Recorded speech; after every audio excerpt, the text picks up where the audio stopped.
Students, आज हम study करेंगे क्लास 7th का चैप्टर नंबर 4 लाइट के बारे में। इसमें हम स्टडी कर रहे हैं मिरर्स के बारे में, जिसके हम यूजेस पे आ चुके हैं। इस्तेमाल मिरर्स का कहाँ कहाँ किया जाता है। तो सबसे पहले है ऑप्टिकल टेस्टिंग, यानी कि हमारी आँखों को टेस्ट करने के लिए मिरर्स का यूज़ किया जाता है। जो और स्पेस के बारे में भी हमें इसमें इंफॉर्मेशन मिलती है।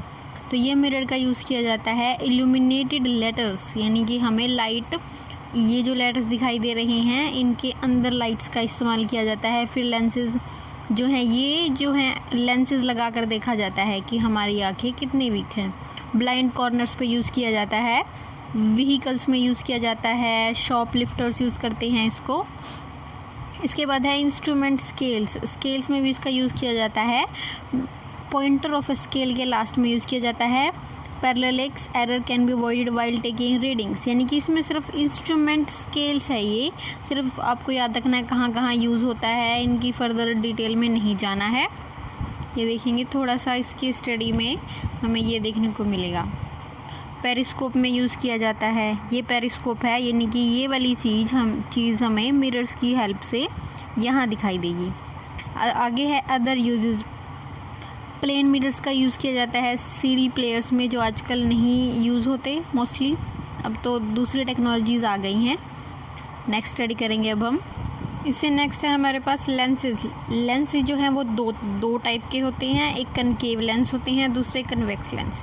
कनकेव लेंस में अंदर की तरफ जो है एक थोड़ी डेप्थ होती है, और कन्वेक्स लेंस में बाहर की तरफ वो उभरा हुआ होता है, यानी कि ऊपर की तरफ उठा हुआ। दोनों में यही फ़र्क है बस। इसकी फोकल लेंथ जो है वो बाहर की तरफ होती है, इसमें भी इसकी फोकल लेंथ बाहर की तरफ होती है। प्रिंसिपल एक्सिस होता है हमारी वो लाइन जो बिल्कुल बीच से होकर जाती है, फोकस में से होकर जाती है। तो देखेंगे lens is a piece of transparent plastic और ग्लास, ये प्लास्टिक के भी हो सकते हैं और ग्लास के भी। कर्व्ड सरफेस होता है इनका अंदर की तरफ और इसका बाहर की तरफ। Lenses are widely used in camera, spectacles and projectors and many other optical instruments. बहुत सारे इंस्ट्रूमेंट्स में इसका यूज़ किया जाता है। तो ये देखेंगे इसके बारे में। कन्वेक्स लेंसेज जो हैं वो सेम है बात, ठीक है। ये मोटे होते हैं कन्वेक्स लेंस, हमने देख लिया था, ये देखो मोटे लेंस हैं।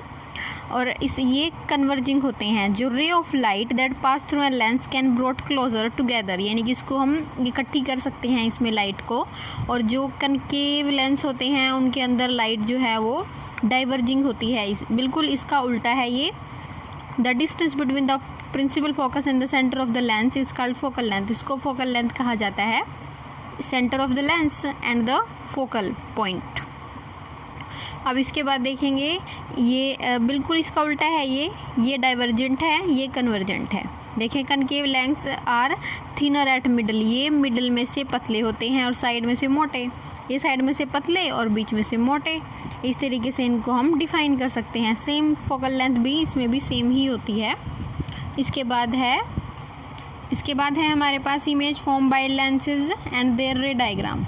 ये देखो ये कन्वेक्स लेंस है, ये कनकेव लेंस है, इनमें से लाइट हमें कैसी दिखाई देती है उसके बारे में हमने यहाँ पे देखना है, स्टडी करना है। तो देखेंगे इमेज ऑफ एन ऑब्जेक्ट, देखो ऑब्जेक्ट छोटा सा है, इमेज बड़ी बनेगी कन्वेक्स लेंस में। ये लेंस हमारा यूज़ किया जाता है मैग्नीफाइंग ग्लासेस के अंदर, जिसमें हमें छोटी चीज़ भी बड़ी दिखाई देती है। और जो कनकेव लेंस है उसमें ऑब्जेक्ट बड़ा और इमेज छोटी होती है। तो देखो इमेज कहाँ बनी है, इसकी इमेज दूर बनी है और इसकी इमेज पास बनी है। तो ये फ़र्क, ये वाले डायग्राम्स आपने अपनी नोटबुक में ड्रॉ करने हैं।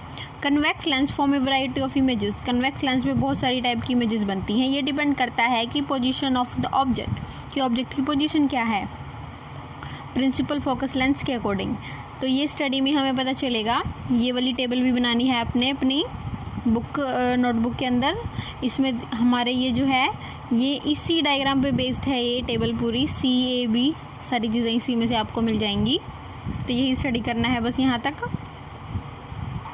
तो स्टूडेंट्स अब हम स्टडी करेंगे लाइट के बारे में, जो कि मिक्सचर ऑफ कलर्स है। लाइट हमें वाइट दिखाई देती है, लेकिन उसके अंदर बहुत सारे कलर्स होते हैं। देखिए ये सन की वाइट लाइट है जो हमने इस स्लिट के अंदर से गुजारी है। इसके बाद क्या होगा, ये है हमारा प्रिज्म है ये, तो प्रिज्म में से गुजारेंगे तो लाइट हमें अलग अलग जो उसकी वेवलेंथ है उसके अकॉर्डिंग वो डाइफ्रैक्ट हो जाएगी और हमें इस तरीके से अलग अलग कलर्स दिखाई देंगे और इन कलर्स को हम कहते हैं विबग्योर। ये देखो यहाँ लिखा है। तो ये सारे 7 कलर्स हैं।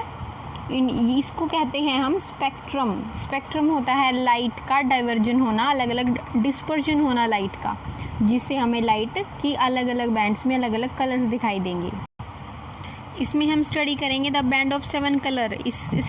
ये जो बैंड है 7 कलर्स का, इसको हम कहेंगे विबग्योर यानी कि स्पेक्ट्रम। इसको विजिबल स्पेक्ट्रम भी कहा जाता है क्योंकि हम इसको अपनी आंखों से देख सकते हैं।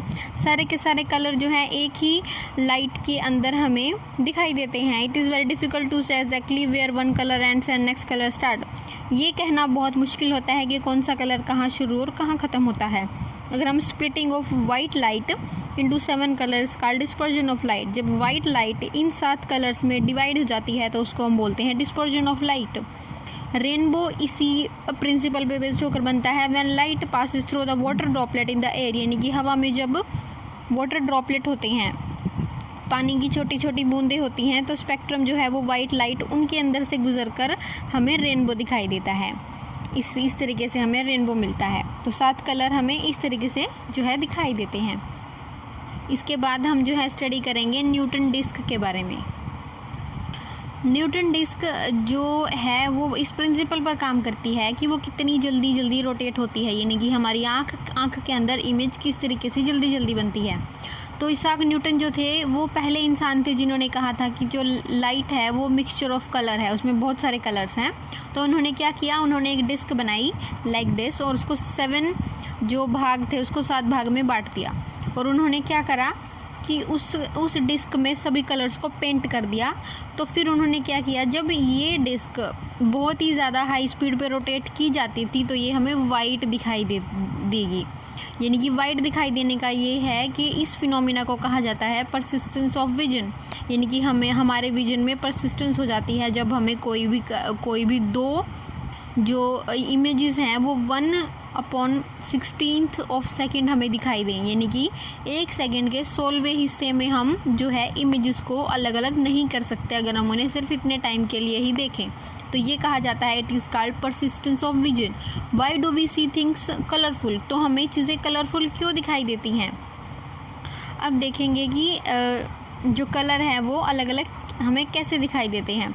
When white light shine on a coloured object, some of the colors in the spectrum are reflected and some are absorbed. We see the colors of reflected light. यानी कि जब कोई भी वाइट लाइट किसी ऑब्जेक्ट के ऊपर पड़ती है तो कुछ लाइट को वो एब्जॉर्ब कर लेती है और कुछ को वो रिफ्लेक्ट कर देती है। तो इस तरीके से हमें अलग अलग कलर्स जो हैं दिखाई देते हैं। अब देखिए कि इसके बाद हमारा जो चैप्टर है वो ख़त्म हो जाता है। ओके अब देखेंगे white object appear white as they reflect all the colours and absorb none. White चीज़ें हमें वाइट इसलिए दिखाई देती हैं क्योंकि वो सभी के सभी कलर्स को रिफ्लेक्ट करती हैं, बाकी सबको वो एब्जॉर्ब कर मतलब किसी भी कलर को वो एब्जॉर्ब नहीं करती, इसलिए हमें वो चीज़ें वाइट दिखाई देती हैं। रेड ऑब्जेक्ट हमें रेड दिखाई देते हैं क्योंकि वो रिफ्लेक्ट करते हैं रेड लाइट को और बाकी सारे कलर्स को एब्जॉर्ब कर लेते हैं। इसी प्रकार जो सी है वो हमें नीला दिखाई देता है क्योंकि वो सिर्फ ब्लू कलर को ही एब्जॉर्ब करता है, बाकी सब जो है गायब हो जाते हैं कलर। यानी कि सिर्फ हमें ब्लू कलर रिफ्लेक्ट होकर हमारी आइज़ तक आता है, बाकी सब एब्जॉर्ब हो जाते हैं। और ब्लैक कलर की चीज़ें हमें ब्लैक दिखाई देती हैं क्योंकि ब्लैक कलर सभी के सभी कलर्स को एब्जॉर्ब कर लेता है, जिसकी वजह से कोई भी लाइट रिफ्लेक्ट नहीं होती और हमें ब्लैक चीज़ें दिखाई देती हैं। ये चैप्टर यहीं पर ख़त्म हो जाता है। इसे नेक्स्ट करेंगे हम नेक्स्ट चैप्टर।